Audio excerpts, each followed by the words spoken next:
નમસ્કાર. કોઈ નવું સ્કૂટર ખરીદવાનું વિચારી રહ્યું હોય પણ એની કિંમત અને પેટ્રોલનો સતત વધતો ખર્ચ એમને રોકી રહ્યો હોય તો શું? ચાલો આજે એક એવી જબરદસ્ત સરકારી યોજના વિશે વાત કરીએ જે આ સપનાને હકીકતમાં બદલી શકે છે. જુઓ, આપણામાંથી કેટલાય લોકો માટે રોજબરોજના કામ માટે જેમ કે કોલેજ જવું હોય કે ઓફિસ, સ્કૂટર એકદમ જરૂરી બની ગયું છે. પણ સાચું કહું તો પેટ્રોલના આસમાને પહોંચેલા ભાવ અને સ્કૂટરની પોતાની ઊંચી કિંમત આ બધું આપણને બે વાર વિચારવા પર મજબૂર કરી દે છે, ખરું ને? પણ જો એવું કહેવામાં આવે કે સરકાર એક એવી યોજના ચલાવી રહી છે જેમાં નવું નક્કોર ઇલેક્ટ્રિક સ્કૂટર ખરીદવા માટે પૂરા 46,000 રૂપિયા સુધીની મદદ મળી શકે છે. હા, તમે બરાબર સાંભળ્યું. ચાલો આ શું છે અને કેવી રીતે કામ કરે છે એના વિશે થોડું ઊંડાણમાં સમજીએ. તો સૌથી પહેલાં એ પડકારની વાત કરીએ જેનો સામનો ઘણા લોકો કરે છે, એટલે કે જરૂરિયાત અને ઊંચા ખર્ચ વચ્ચે સંતુલન સાધવાનો પડકાર. આપણે જાણીએ છીએ કે રોજિંદા કામકાજમાં સ્વતંત્રતા માટે એક ટુ વ્હીલર કેટલું જરૂરી છે, પણ સ્કૂટરની ઊંચી કિંમત અને પેટ્રોલનો સતત વધતો ખર્ચ આખા બજેટને હલાવી શકે છે. બસ આ જ સમસ્યાને સરકારે ઓળખી અને ખાસ કરીને મહિલાઓ માટે આર્થિક બોજ હળવો કરવા એક નક્કર ઉપાય શોધી કાઢ્યો. તો હવે સીધા મુદ્દા પર આવીએ. સરકારનો ઉપાય શું છે? એ છે 46,000 સુધીની જંગી સબસિડી. ચાલો સરકારના આ ઉકેલને નજીકથી જાણીએ. આ છે મહિલા ટુ વ્હીલર સબસિડી યોજના. એકદમ સરળ શબ્દોમાં કહીએ તો આ સરકારની એક એવી પહેલ છે જેમાં નવું ઇલેક્ટ્રિક સ્કૂટર ખરીદવા પર સીધી 46,000 રૂપિયા સુધીની આર્થિક મદદ મળે છે.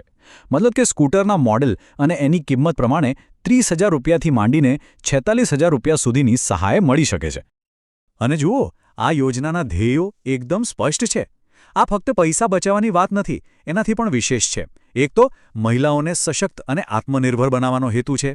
બીજું, શહેરોમાં હવાનું પ્રદૂષણ ઘટે. ત્રીજું, પેટ્રોલના સતત વધતા ખર્ચમાંથી મોટી રાહત મળે. અને ચોથું, લોકોને ઇલેક્ટ્રિક વાહનો અપનાવવા માટે પ્રોત્સાહન મળે. ઓકે, તો હવે મનમાં સૌથી પહેલો સવાલ એ જ આવે કે આ યોજના માટે કોણ અરજી કરી શકે અને કયા કાગળિયા એટલે કે ડોક્યુમેન્ટ્સ જોઈશે. ચાલો ફટાફટ એ પણ જોઈ લઈએ. તો કોણ પાત્ર છે? બહુ સીધું સાદું છે. અરજદાર મહિલા હોવી જોઈએ, ભારતની નાગરિક હોવી જોઈએ અને ઉંમર 18 વર્ષ કે એનાથી વધુ હોવી જોઈએ. અને હા, આ યોજના વિદ્યાર્થીનીઓ, નોકરી કરતી મહિલાઓ અને ગૃહિણીઓ બધા માટે ખુલ્લી છે. હવે વાત કરીએ જરૂરી ડોક્યુમેન્ટ્સની. તો શું જોઈશે? લિસ્ટ બહુ લાંબુ નથી. આધાર કાર્ડ, સરનામાનો કોઈ પુરાવો, બેંક ખાતાની વિગતો, એક પાસપોર્ટ સાઇઝનો ફોટો અને સૌથી અગત્યનું, ઇલેક્ટ્રિક સ્કૂટર ખરીદ્યું હોય એનું પાક્કું બિલ. બસ આટલું જ. અને સૌથી સારી વાત ખબર છે શું છે? આ અરજી કરવાની પ્રક્રિયા એકદમ સરળ છે. કોઈ લાંબી લાઈનો નહીં, કોઈ ઝંઝટ નહીં. ચાલો જોઈએ કે આ સબસિડી કેવી રીતે ક્લેમ કરી શકાય. તો કરવાનું શું છે? જુઓ, પહેલું કામ એ છે કે જ્યારે પણ સ્કૂટર ખરીદવા જાઓ ત્યારે ડીલરને પૂછો કે આ સ્પેસિફિક મોડલ પર સરકારી સબસિડી લાગુ પડે છે કે નહીં. મોટાભાગના કિસ્સાઓમાં તો શું થાય છે કે ડીલર સબસિડીની રકમ સીધી જ સ્કૂટરની ફાઇનલ કિંમતમાંથી બાદ કરી દે છે, એટલે કે ઓન ધ સ્પોટ ડિસ્કાઉન્ટ. હા, ક્યારેક એવું પણ બને કે સબસિડીની રકમ પછીથી સીધી ખરીદનારના બેંક ખાતામાં જમા થાય. બસ આટલી જ પ્રોસેસ છે. પણ આ તો થઈ શરૂઆતની બચતની વાત. સબસિડી તો એક જ વાર મળશે, પણ ઇલેક્ટ્રિક સ્કૂટર અપનાવવાના જે લાંબા ગાળાના ફાયદા છે ને, એ ખરેખર આને એક ડબલ ધમાકા જેવો સોદો બનાવે છે. ચાલો આ સરખામણી પર એક નજર કરીએ. પેટ્રોલ સ્કૂટરની સામે ઇલેક્ટ્રિક સ્કૂટર ક્યાં ઊભું છે?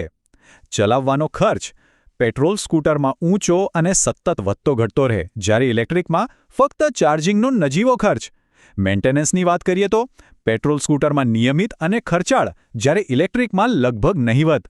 અવાજ એક ઘોંઘાટ કરે છે, બીજું એકદમ શાંત.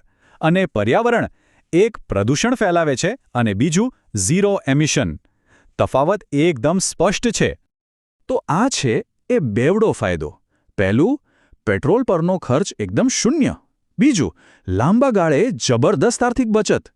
ત્રીજું, મેન્ટેનન્સની માથાકૂટ અને ખર્ચમાંથી છુટકારો.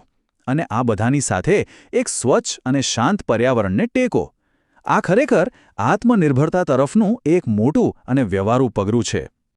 એક વાત ચોક્કસપણે કહી શકાય કે 46,000 રૂપિયા જેવી મોટી સબસિડી મેળવવાની તક રોજ નથી મળતી. એટલે જો કોઈના પરિવારમાં કે મિત્ર વર્તુળમાં કોઈ નવું સ્કૂટર લેવાનું વિચારી રહ્યું હોય તો આ તક ખરેખર ચૂકવા જેવી નથી. તો છેલ્લે આ યોજના શું છે? એ માત્ર એક ડિસ્કાઉન્ટ નથી, એનાથી ઘણું વધારે છે. આ વ્યક્તિગત ગતિશીલતા અને ટકાઉ પરિવહન તરફ એક મોટા બદલાવ માટેનું એક નિમિત્ત છે. હવે સવાલ એ છે કે આના જેવી શક્તિશાળી યોજનાઓ આપણા શહેરોને કેટલી ઝડપથી ઇલેક્ટ્રિક પરિવહન તરફ લઈ જશે. આ જોવું ખરેખર રસપ્રદ રહેશે.